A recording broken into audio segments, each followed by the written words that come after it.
అందరికీ నమస్కారం. నేను మీ కిరాకార్పిని. చాలా రోజుల నుంచి Jaganmohan Reddy and co P3 మీద దుష్ప్రచారం చేస్తున్నారు. జగన్మోహన్ రెడ్డి సంబంధించినటువంటి కొంతమంది నాయకులు కార్యకర్తలు కనబడట్లే, ఆడిపోయినారని చూస్తే కొంతమంది ఏమో పల్లెటూరుకి వెళ్ళిపోయారు. ఎందుకంటే అక్కడే కదా బంకమట్టి ఎర్రమట్టి తగలుతుంది, దాన్ని బకెట్లో వేసుకొని వచ్చి ఆయన నీళ్లు కలిపి చంద్రబాబు నాయుడు గారి ప్రభుత్వం మీద, ఆయన చేసే పథకాల మీద, ఆయన మంచితనం మీద బురద చల్లే ప్రయత్నం చేస్తున్నారు. కాబట్టి బురద కావాలంటే ఖచ్చితంగా మట్టి కావాలి కదా, అందుకు కొంతమంది ఊర్లో పోతున్నారు, కొంతమంది అయితే అడవులు పోతున్నారు. ఎందుకంటే క్రిమి కీటకాలు, విష జంతువులు, విష నాగులు దొరికేది అక్కడే కదా, వాటి నుంచి విషాన్ని తీసుకుని బాటిల్లో నింపుకుని చంద్రబాబు నాయుడు గారి ప్రభుత్వం మీద, ఆయన ఇచ్చే పథకాల మీద, ఆయన మంచితనం మీద విషం చిమ్మే ప్రయత్నం చేస్తున్నారు. అయితే P3 ఏంటి? P3 అంటే public private partnership. Jaganmohan Reddy హయాంలో P3 అంటే పగతో ప్రాణం తీసి పంచాయతీ పెట్టడం. కానీ ఇక్కడ P3 అంటే పబ్లిక్ ప్రైవేట్ పార్ట్నర్షిప్. అంటే ఏవైతే మెడికల్ కాలేజీలు ఉన్నాయో వాటిని ప్రైవేట్ వాళ్ళకి ఇవ్వడం. ఇక్కడే అసలు ముసుగుంది. ఇది జగన్మోహన్ రెడ్డి అండుకో ఏం చెప్తున్నారంటే, ప్రైవేట్ అంటే మీకు సంబంధించిన వాళ్ళ లబ్ధి కోసం మీరు ఇచ్చేస్తున్నారు అంటున్నారు. కానీ ఇక్కడ ప్రైవేట్ అంటే సేవా సంస్థలు, సత్యసాయి సేవా సంస్థ, టీటీడీ సేవా సంస్థ, టాటా సేవా సంస్థ లాంటి గొప్ప గొప్ప సేవా సంస్థలు ఉంటాయి. వాళ్ళు స్వచ్ఛందంగా పనిచేస్తుంటారు. వాళ్ళు ఏది ఆశించరు, ఎవరిని యాచించరు. అలాంటి గొప్ప గొప్ప సేవా సంస్థలతో అనుసంధానమై ఈ మెడికల్ కాలేజీలు ఏవైతే ఉన్నాయో వాటన్నిటికీ కూడా వాళ్ళకి స్థలానికి వాళ్ళతో అగ్రిమెంట్ చేసుకొని స్థలాన్ని వాళ్ళకి ఇచ్చి వాళ్ళే ఎక్విప్మెంట్, వాళ్ళకి సంబంధించినటువంటి అన్ని విధి విధానాలను కూడా ముందుకు తీసుకెళ్తారు. దాన్ని పెట్టే ప్రతి రూపాయి కూడా ఆ సేవా సంస్థలే భరిస్తాయి. వాటిని సవ్య దిశలో ముందుకు తీసుకెళ్లడం జరుగుతుంది. ఓవరాల్గా దీనికి సంబంధించినటువంటి పూర్తి ఆధిపత్యం, నిఘా కానీ ప్రభుత్వం దృష్టిలోనే ఉంటుంది. 33 సంవత్సరాల పాటు ఈ సేవా సంస్థలు అంటే ఈరోజు ఆంధ్ర రాష్ట్ర వ్యాప్తంగా 200 పైచీలకు అన్నా క్యాంటీన్లు ఉన్నాయి. 5 రూపాయలకి అన్నా క్యాంటీన్లో మంచి భోజనం పెడతారా అని ఆ రోజు చాలామంది ప్రశ్నించారు.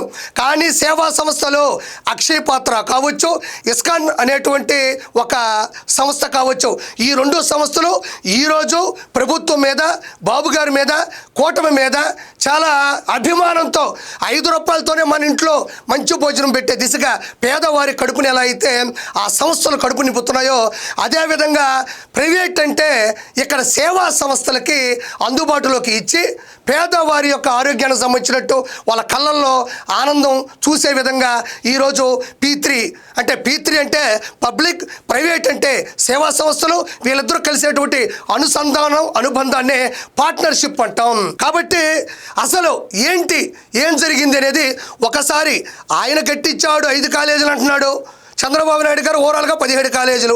వీటికి సంబంధించినటువంటి ఫలితాలు చూద్దాం ఒకసారి. ఇక్కడ చూడండి, మెడికల్ కాలేజీలపై ఏది వాస్తవం, ఏది లాభదాయకమో చూద్దాం. అంశం ఖర్చు. 17 మెడికల్ కాలేజీల నిర్మాణానికి 8,480 కోట్లు ఖర్చు అవుతుంది. జగన్ ప్రతిపాదిత మెడికల్ కాలేజీ జగన్ 5 ఏళ్లలో ఖర్చు చేసింది కేవలం 1,550 కోట్లు మాత్రమే, అంటే 18.2%. ఇది కరెక్ట్ కాదు. ఇక్కడ చూడండి, P మెడికల్ కాలేజీ కూటమి ప్రభుత్వం ఒక్క ఏడాదిలో చేసిన ఖర్చు 786 కోట్ల 82 కోట్లు, 9.2%.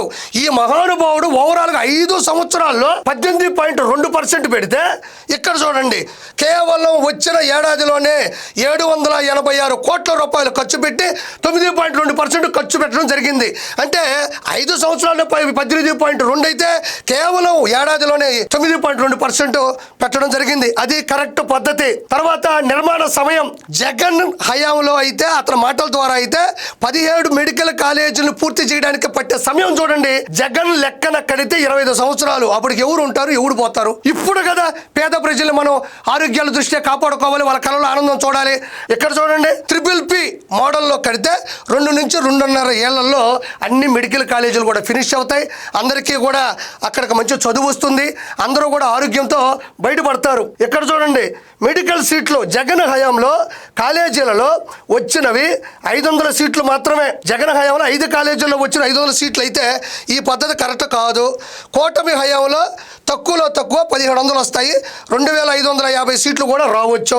కాబట్టి ప్రతిదానికి లింక్ ఉంది. ఇక్కడ చూడండి, ఫ్రీ సీట్లు 213, 42.5%. సెల్ఫ్ ఫైనాన్స్ NRI కోట 287. ఇక్కడ గమనిస్తే ఫ్రీ సీట్లు 850, 50%. అంటే ఏ క్యాడర్లో ఫ్రీ ఫ్రీ సీట్లు అయితే వస్తాయో వాళ్ళకి ఇక్కడ 42.5% మాత్రమే జగన్మోహన్ రెడ్డి ఇచ్చాడు. అంటే చూడండి ఇక్కడ వచ్చి 50% అనమాట. అంటే చూడండి దాదాపు 7.5% వాళ్ళని లూటీ చేశాడు. అంటే మిగతా వాటిని అమ్ముకోవాలి కదా. 7.5% ఎందుకు ఇక్కడ అంత తారతమ్యం వచ్చింది, అంత డిఫరెన్స్ వచ్చేది ఒకసారి మనం ఆలోచించాలి. ఇంకోసారి ఇక్కడ గమనించినట్లయితే వచ్చే 20 ఏళ్లలో ఎంతమంది డాక్టర్లు అవుతారో చూద్దామయ్యా. జగన్ ఇచ్చినట్టు నిధులు ఇస్తే 0, జగన్మోహన్ రెడ్డి ఇచ్చినటువంటి నిధుల్ని చూస్తే ఆ విధంగా ఇస్తే ఫ్యూచర్ లో డాక్టర్లు ఎంతమంది ఉంటారంటే 0 ఉంటారు. ఈ పక్క చూడండి చంద్రబాబు నాయుడు గారి హయాం అయితే BBB మెడికల్ కాలేజ్ సిస్టమ్ ద్వారా అయితే 34,000 మంది MBBS ద్వారా, 16,000 మంది PG ద్వారా కూడా రావడం జరుగుతుంది. తర్వాత పేదలకు ఉచిత వైద్యం, కాలేజీ కట్టడానికే 25 ఏళ్ళు అవుతుంది కాబట్టి అంతవరకు పేదలకు ఉచిత వైద్యం ఉండదు. ఇది నేను ప్రత్యేకంగా చెప్పనక్కర్లేదు. తర్వాత రోజుకు 17,000 మందికి, ఏడాదికి సుమారు 62 లక్షల మందికి ఉచిత వైద్యం, 25 ఏళ్లలో 15,50,00,000 మందికి ఉచిత వైద్యం అందుతుంది. ఇవన్నీ 1 by 1 ఆలోచిస్తే మనం తగలుతుంది అనమాట.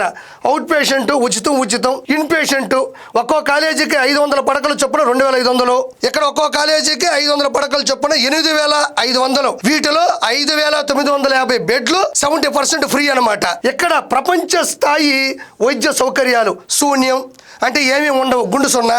ఇక్కడ ఎయిమ్స్ లాంటి ప్రపంచ స్థాయి సౌకర్యాలు, యూనివర్సల్ హెల్త్ పాలసీ ఉండదు. ఇక్కడ గమనించినట్లయితే ఉంటుంది, సూపర్ స్పెషలిస్ట్ డాక్టర్లు ఉంటారు. అంటే ఓవరాల్ గా వీటి మధ్య ఉండేటువంటి డిఫరెన్స్ మొత్తం చూపించడం జరిగింది. ఎలాంటి నిపుణులు ఉంటారు, ఎలాంటి నైపుణ్యత ఉంటుంది, ఎన్ని సీట్లు వస్తాయి, ఎంత పర్సెంటేజ్ ఉంటుంది. ఫ్రీ సీట్లు 42.5% జగన్మోహన్ రెడ్డి పెడితే చంద్రబాబు నాయుడు గారి హయాంలో 50% పెట్టడం జరిగింది. కాకపోతే ఆ మిగతా సీట్లు ఎలా అమ్ముకుంటాడు, ఏం చేస్తాడనేది ప్రజలకు అర్థం కావడం లేదు.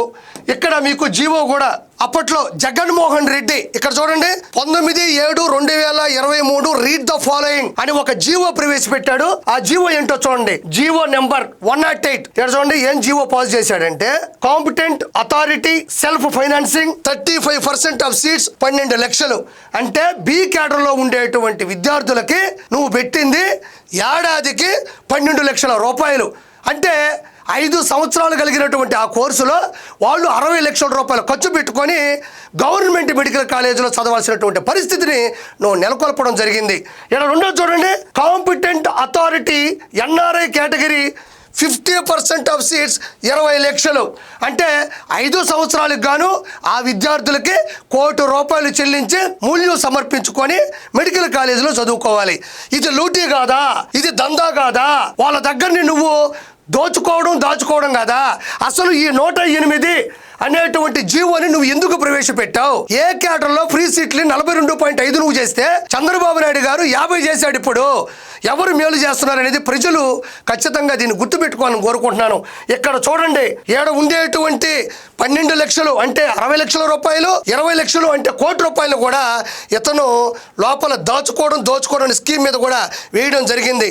ఇక్కడ చూడండి ఆయన ఇచ్చిందే ఈ జీవో, ఇదిగోండి సెక్షన్ ఆఫీసర్ సంతకం కూడా అయిందే. ఇది జగన్మోహన్ రెడ్డి హయాంలో 2023లో మెడికల్ కాలేజీల మీద బయటపడ్డటువంటి స్కామ్ ఇది. నేను సూటిగా ఫైనల్గా ప్రశ్నిస్తున్నా, జగన్మోహన్ రెడ్డి 5 మెడికల్ కాలేజీలు ఫ్రీ చేసి అన్నావు, ఎక్కడున్నాయి? 5 కాలేజీలకి నేను వస్తా. ఏదో పులివెందుల, మచిలీపట్నం, ఏలూరు అంటున్నారు, నేను వస్తా. అసలు ఒరిజినల్గా నువ్వు ప్రవేశపెట్టిన కాలేజీల్లో 3.5 మాత్రమే అరాకొరగా ముందుకు వచ్చే ఫినిష్ చేసేయని నానుడి. జనాలు కూడా దాని గురించి డిస్కస్ చేసుకుంటున్నారు ఇన్వెస్టిగేషన్లో. అయితే అప్పటి హెల్త్ మినిస్టర్ విడుదల రజనీ గారిని పంపిస్తావా, లేకపోతే APSS చైర్మన్, టూరిజం చైర్మన్, లేదా టూరిజం కల్చర్ మినిస్టర్, క్రీడా శాఖ మంత్రి ఆర్కే రోజా గారిని పంపిస్తావో నీకే ఛాయిస్ వదిలేస్తున్నా. ఆ 3.5 మెడికల్ కాలేజీల్లో 100% అయిన కాలేజీ ఒకటైనా చూపించావు. 500 పడకల ఆసుపత్రులు ఫినిష్ అయినా ఉంటున్నా కదా, నేను వస్తా. ఎమర్జెన్సీ వార్డు చూపించావు, మెడికల్ సర్వీస్ చూపించావు, నర్సులు ఎవరో చూపించు, డాక్టర్లు ఎవరో చూపించావు, లోపల ఉండేటువంటి టాబ్లెట్లు సూదులు చూపించావు, పడకలు చూపించావు, లోపలికి వచ్చే తర్వాత ఏ పేషెంట్ సంతోషంగా ఉన్నాడో నాకు చూపించావు. ఓవరాల్గా దాని పార్కింగ్ నుంచి, క్యాంటీన్ నుంచి ఓవరాల్గా దాని ఆర్కిటెక్చర్ అంతా ఫుల్గా ఫినిష్ అయిందా లేదనేది నాకు గాన ఆర్కే రోజా కానీ విడుదల రజనీ కానీ చూపించే దమ్ముందా? నేను వాళ్ళిద్దరికే కాదు, జగన్మోహన్ రెడ్డి ఉండేటువంటి క్యాడర్లకు కానీ, నాయకులకు కానీ, కార్యకర్తలకు కానీ, శ్రేణులకు కానీ సవాలు ఇస్తున్నా. ఏ మెడికల్ కాలేజ్ పూర్తయింది? ఏ మెడికల్ కాలేజీలో పూర్తి స్థాయిలో 500 పడకల ఆసుపత్రి ఉంది, 500 పడకలు ఎక్కడ అవైలబిలిటీగా ఉన్నాయి, వాటికి సంబంధించినటువంటి ప్లానింగ్ చూపించగలరా? ఎప్పుడైనా నేను సిద్ధమే. కాబట్టి జగన్మోహన్ రెడ్డి ఇలాంటి లూటీలు, దందాలు, దౌర్జన్యాలు, సెటిల్మెంట్లు, అవినీతులు, అక్రమాలు, అన్యాయాలు పుంకాలుగా చేశాడు. కాబట్టి నేను అనేది ఒకటే, ఇది చంద్రబాబు నాయుడు గారు ప్రవేశపెట్టినటువంటి PPP అంటే పబ్లిక్ ప్రైవేట్ పార్ట్నర్షిప్. ప్రైవేట్ అనగానే ఎవరో జగన్మోహన్ రెడ్డి లాగా అక్కలకి, చెల్లెలకి, బావలకి, బామర్దులకి, బ్లడ్ రిలేషన్స్కి, కాళ్ళు కొట్టే వాళ్ళకి, కన్ను కొట్టే వాళ్ళకి, ఏదైతే కాంట్రాక్ట్ వర్కర్లో టెండర్లు ఇస్తాడో ఋషికొండని బోడిగుండి చేసే దిశలో వాళ్ళ క్యాస్ట్ అయినా వాళ్ళ సంబంధించిన మనుషులకు మాత్రమే తిరుమల కొండ మీద కానీ, ఋషికొండ మీద కానీ ఎలా అయితే టెండర్లు, కాంట్రాక్ట్లు ఇచ్చి జనాల డబ్బుల్ని లూటీ చేసి సర్వనాశనం చేశాడో అలా చంద్రబాబు నాయుడు గారు చేయట్లేదు. కేవలం సేవా సంస్థలకు మాత్రమే దీన్ని ఇవ్వడం జరుగుతుంది. నేను చెప్పింది అదే. ఖచ్చితంగా ఇది అత్యున్నత స్థాయికి ముందుకెళ్తుంది. అతను చేసే పద్ధతి కరెక్ట్ కాదు.